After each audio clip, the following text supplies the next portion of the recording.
안녕하세요. 유니스 북카페 유니스입니다. 제가 유튜브 채널을 개설한 지 벌써 1년이 되었습니다. 잔잔한 에세이부터 시작해서 그동안 50여 권의 책들을 올렸네요. 책을 읽다 보니 역사책도 눈에 들어오고 명작과 고전들도 관심이 갔습니다.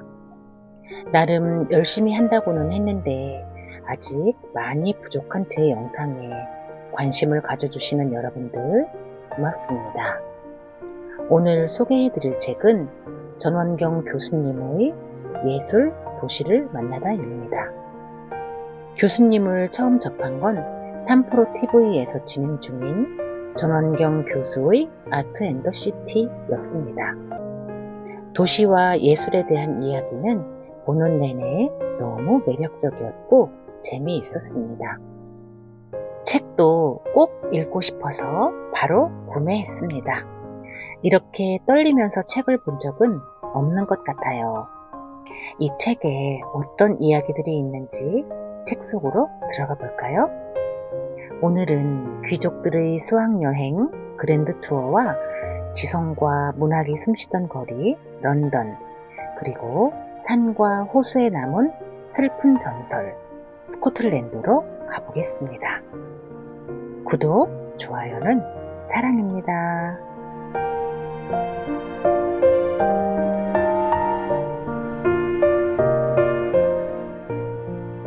저자는 연세대학교를 졸업하고 런던 시티대학교 대학원에서 예술 비평 전공으로 석사학위를 받았다.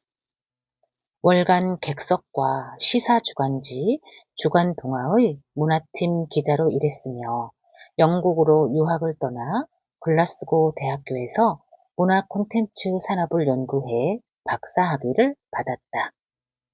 현재 세종사이버대학교 교양학부 교수이며 국립중앙박물관, 부천 필하모닉, 아르테TV 등에서 강의하고 있다. 이 책은 예술과 도시에 대한 이야기다. 이 책의 머릿말에 보면 선물이라는 말이 나온다. 여러분들은 선물이란 단어에 어떤 생각이 떠오르시나요? 저자도 얘기했듯 많은 사람들이 명품이나 반짝이는 보석 같은 것들을 떠올릴 것이다. 그런데 저자의 말처럼 그런 것들은 내 손에 들어오는 순간부터 빛이 바래기 시작한다. 나 역시 선물은 어떤 큰 것, 반짝이는 것, 특별한 것이어야 한다고 생각했었다. 그런데 어느 순간 작지만 소중한 것들이 진짜 선물이라는 생각을 하게 됐다. 꼭 물건이 아닐 수도 있다. 행복했던 기억을 공유하는 것일 수도 있고, 저자의 말처럼 여행일 수도 있겠다. 어떤 것이든 내 마음을 따뜻하게 데울 수 있는 거라면 좋겠다라는 생각이다. 내가 이 책을 구입한 것도 일종의 선물을 받았다는 느낌이 든다. 귀족들의 수학여행 그랜드 투어 1600년대 중반 유럽이 오랜 정교전쟁에서 벗어날 때쯤 여행이나 문화기행과 비슷한 그랜드 투어가 등장한다. 그랜드 투어는 영국과 독일어권 귀족들의 자제들이 1660년대부터 철도망이 유럽에 깔린 1850년대까지 육로로 떠난 이탈리아 여행을 뜻한다. 옥스퍼드나 케임브리지 대학을 졸업한 귀족의 자제들은 유럽 문화의 뿌리를 배우기 위해 2, 3년간의 대륙 투어를 떠났다. 그들은 그곳에서 프랑스어나 이탈리아어, 라틴어와 건축, 예술, 지리, 에티켓 등 대학에서 배울 수 없는 것들을 배웠으며 여행을 통해 유용한 인맥도 쌓았다고 한다. 한마디로 그랜드 투어는 귀족 자제들이 상류층으로 진입하는 관례였던 것이다. 그랜드 투어의 종착지 로마 로마는 예루살렘, 산티아고 데 콤포스텔라와 함께 기독교의 3대 순례지이다. 그리고 고대 로마의 유적이 남아있어 종교, 문화의 집산지이기도 하다. 고대 문화의 집산지라면 그리스를 빼놓을 수 없지만 그리스는 19세기까지 이슬람 국가인 오스만 투르크의 지배하에 있어 그랜드 투어리스트들에게는 이탈리아 반도가 여행의 종착점이 될 수밖에 없었다. 17세기 후반 유럽 미술계는 로마 풍경이라는 장르가 생겨났다. 로마의 풍경을 목가적이고 고전적으로 그렸으며 자로 잰 듯 정확하게 묘사했다. 로마 풍경화는 그랜드 투어리스트들에게 로마에서 꼭 구입해야 하는 귀중품으로 인기가 많았다. 대표적 화가로는 프랑스 출신인 니콜라 푸센과 클로드 로랭이 있다. 레몬나무가 꽃피는 남쪽 나라. 독일의 작가이자 철학자인 요한 볼포강 폰 괴테는 젊은 베르테르의 슬픔을 발표해 큰 성과를 얻었다. 부와 명성을 누리고 있던 그는 38에 이탈리아로 떠난다. 그는 1786년부터 1년 9개월 정도 로마를 비롯해 이탈리아 여러 도시에 머물렀다. 로마에서 새로운 삶이 시작되는 것 같은 감동을 느낀 괴테는 이탈리아를 레몬나무가 꽃피고 황금빛 오렌지가 어두운 그늘에서 빛나는 남쪽 나라라고 표현했다. 위대함을 획득할 수 있는 유일한 방법은 고대인을 모방하는 것이라고 말한 독일인 미술가 요한 요아임 빈켈만의 영향을 받은 괴테는 1816년 이탈리아 기행을 출간한다. 그는 이 책에서 로마에 대한 오랜 동경과 꿈을 토로하고 이 여행이 자신에게 일생일대의 모험이자 소원이었음을 고백한다. 컬렉션 열풍과 박물관 문화의 시작. 그랜드 투어리스트들은 경제적으로 부유한 집안의 자제들이었으므로 이탈리아 각지에서 그 도시를 대표하는 기념품들을 수집하였다. 로마와 함께 토리노, 베네치아, 나폴리 역시 인기를 끌었다. 영국 화가 요한 조파니의 작품 오피치의 트리부나에는 전시실을 가득 메운 사람들이 등장한다. 그들은 모두 영국의 귀족 자제들로 실제 그랜드 투어 중인 사람들이었다고 한다. 이것은 유럽의 예술 작품에 대한 영국인들의 수집 열풍을 엿볼 수 있다. 로마로 떠난 예술가들. 로마는 유럽 예술가들에게 꿈의 도시였다. 페테르 파울 루벤스는 23세였던 1600년부터 베네치아, 피렌체, 로마, 제노바 등에 머물며 티치아노, 베로네세, 틴토레토의 그림을 연구했고 피렌체에서는 메디치 가문에서 모은 그리스, 로마의 조각상을 모사했으며 로마에서는 다빈치, 미켈란젤로, 라파엘로의 작품들을 살펴보았다. 1628년 루벤스는 외교 사절 자격으로 스페인을 방문한다. 그곳에서 만난 다에고 벨라스케스가 가르침을 정하자 루벤스는 그에게 로마로 가서 대가들의 작품을 보라고 권유했다고 한다. 예술가나 귀족들만 그랜드 투어를 한 것은 아니었다. 1796년 첫 번째 이탈리아 원정에 나선 나폴레옹은 숱한 로마의 유물과 조각들을 약탈했다. 그가 교황 비오 6세와 맺은 볼로냐 협약에는 바티칸의 수집품 중 100점의 회화, 흉상, 항아리, 조각들, 500개의 필사본 등을 프랑스 공화국에 인도한다. 라는 항목이 포함되어 있다. 지성과 문학이 숨쉬던 거리, 런던. 런던은 1863년 세계에서 지하철이 가장 먼저 개통되었으며 모스크바를 빼면 유럽에서 가장 큰 도시이다.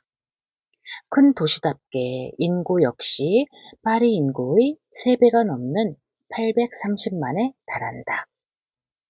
100층이 넘는 고층 빌딩들이 많아 뉴욕 못지않은 첨단 도시의 분위기이며 유럽을 대표하는 금융 도시지만 관광, 문화, 예술, 패션, 건축 등 세계 제1의 명성을 누리고 있다. 템즈강과 런던. 유럽의 오래된 도시들이 대부분 그렇듯 런던 역시 로마인들에 의해 건설된 도시이다. 로마군이 상륙한 지점은 오늘날의 타워 브릿지 근처였고 이들이 성벽을 쌓아 최초의 도시를 건설한 곳은 더 시티라고 불리는 런던의 금융가 지역이다. 시티에는 아직도 로마인들이 쌓은 성벽의 흔적들이 남아있다고 한다. 템즈강을 빼놓고는 런던을 이야기할 수 없다. 런던은 템즈강으로 인해 생겨났고 또 발전했기 때문이다. 도시의 한가운데를 S자 모양으로 흐르는 템즈강은 빠른 유속 때문에 템즈강에 놓은 다리들은 무수히 떠내려갔다고 한다. 그래서 생겨난 게 영국 아이들이 부르는 동요 런던 다리 무너진다이다. 강을 끼고 발달한 도시는 필연적으로 무역과 상업의 발전을 가져왔다.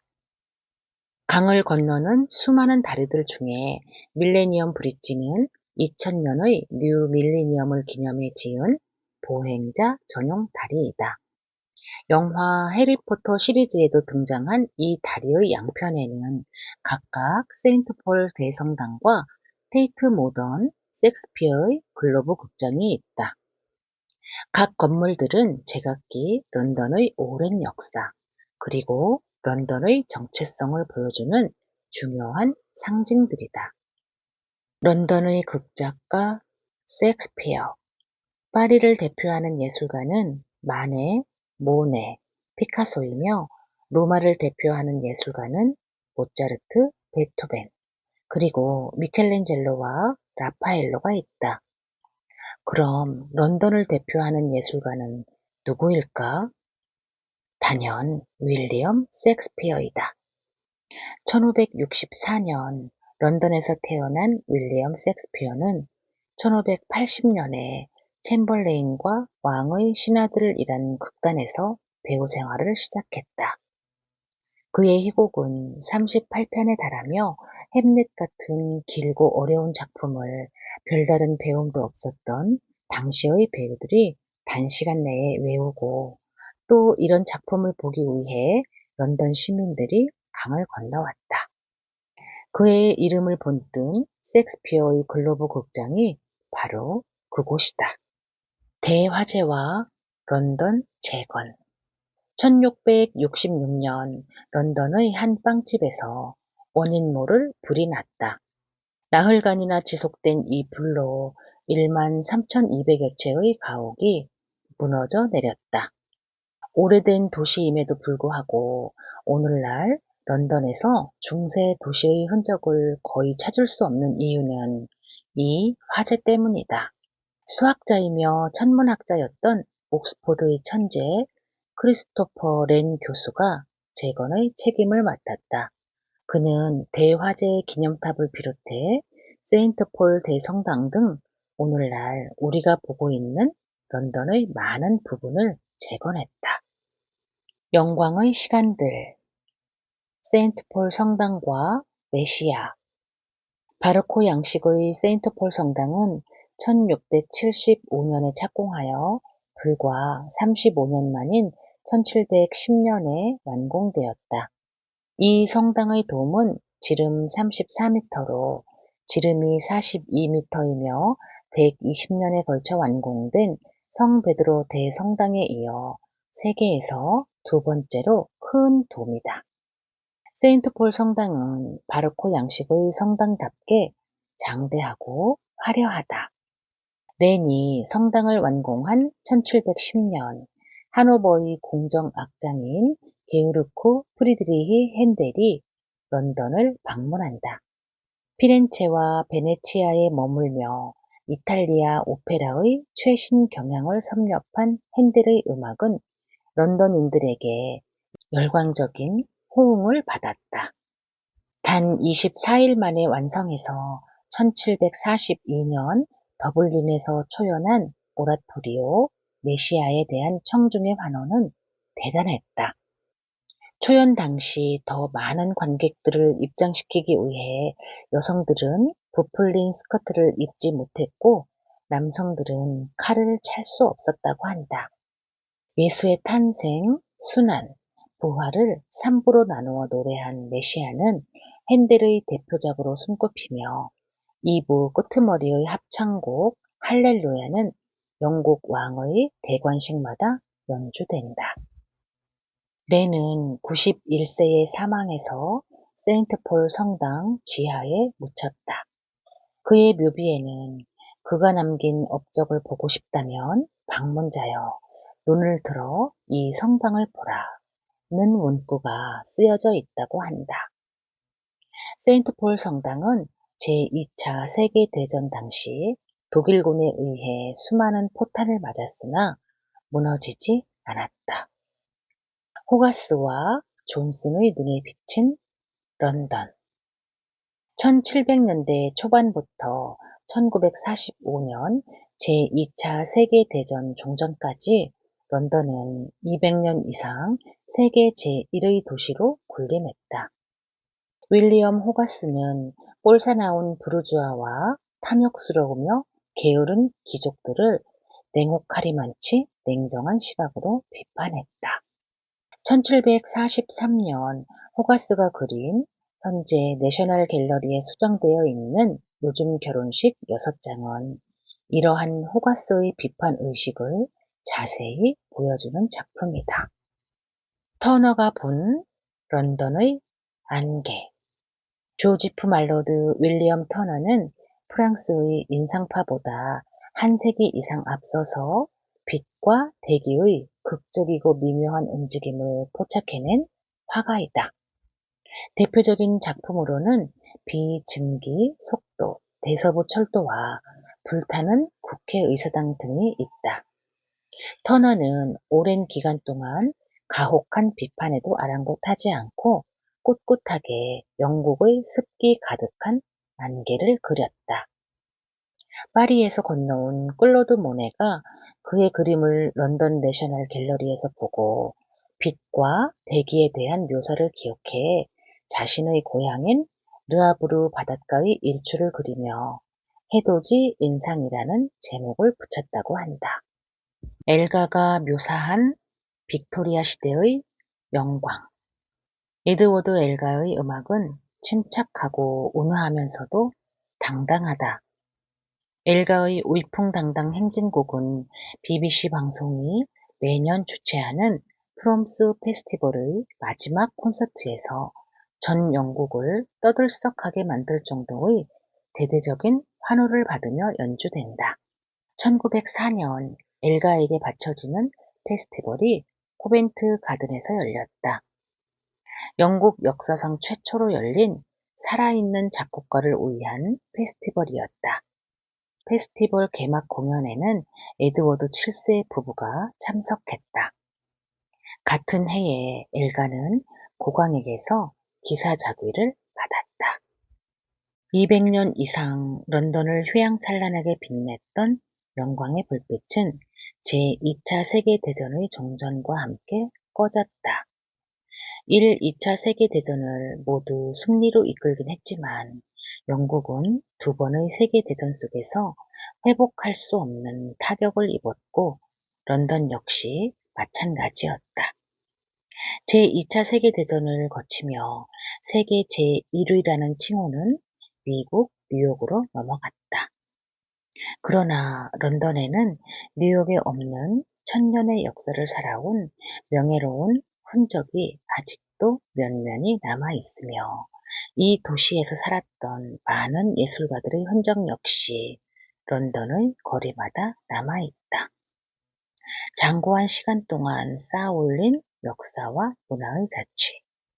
이것이야말로 비싼 물가와 흐린 날씨에도 불구하고 수많은 관광객들로 하여금 런던을 찾게 만드는 런던만이 가진 변치 않는 매력이다.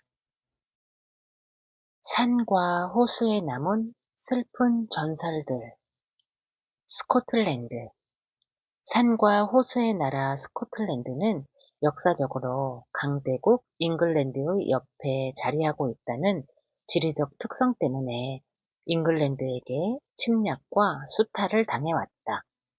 2014년 스코틀랜드 의회가 독립 찬반 투표를 시행한 결과 찬성표가 44.7%나 나왔다. 이는 스코틀랜드인들의 자부심이 그만큼 크다는 것을 말해준다. 그리고 스코틀랜드의 530만 인구는 영국인이라기보다 스코틀랜드인으로 살아가고 있다고 한다.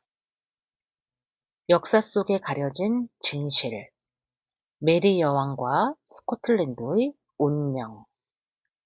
스코틀랜드는 브리튼 섬의 북부 3분의 1가량을 차지하는 땅이다. 북부인 하일랜드와 남부인 로랜드로 나뉘며 인구는 영국 총 인구의 10분의 1 정도인 530만에 불과하다. 인구의 대부분은 로랜드에 있는 에든버러와 경제 중심지 글라스고에 거주한다. 잉글랜드와 스코틀랜드인들은 문화적으로 다른 뿌리를 가지고 있었다. 1603년 잉글랜드의 위대한 군주 엘리자베스 1세가 69세의 나이로 타계한다. 여왕은 결혼을 하지 않았으므로 후계자가 없었다. 그녀는 뜻밖에도 스코틀랜드의 제임스 6세를 후계자로 지명한다. 그가 바로 엘리자베스 1세의 뒤를 이은 잉글랜드의 왕 제임스 1세이다. 이를 통해 잉글랜드와 스코틀랜드는 한 국가로 통합되었다. 하지만 이 역사의 뒤편에는 한 여성의 슬픈 그림자가 있었다. 세 개의 국가의 여왕이 된 메리. 메리는 부친인 제임스 5세의 사망으로 생후 9일에 여왕의 자리에 오른다. 그녀는 카톨릭 신자였으며 16세에 카톨릭 국가인 프랑스의 왕세자 프랑수아와 정혼을 하며 프랑스 왕비가 되었다. 당연히 메리는 자신의 정체성을 프랑스인으로 여기고 있었다. 그러나 18살에 남편 프랑수아 2세가 갑자기 사망하면서 메리는 스코틀랜드로 돌아가야만 했다. 메리가 스코틀랜드의 여왕이던 1500년 중반은 루터의 종교개혁이 유럽 전체로 퍼져나갈 때였고 스코틀랜드의 궁정도 신교의 한 종파인 장로교가 장악하고 있었다.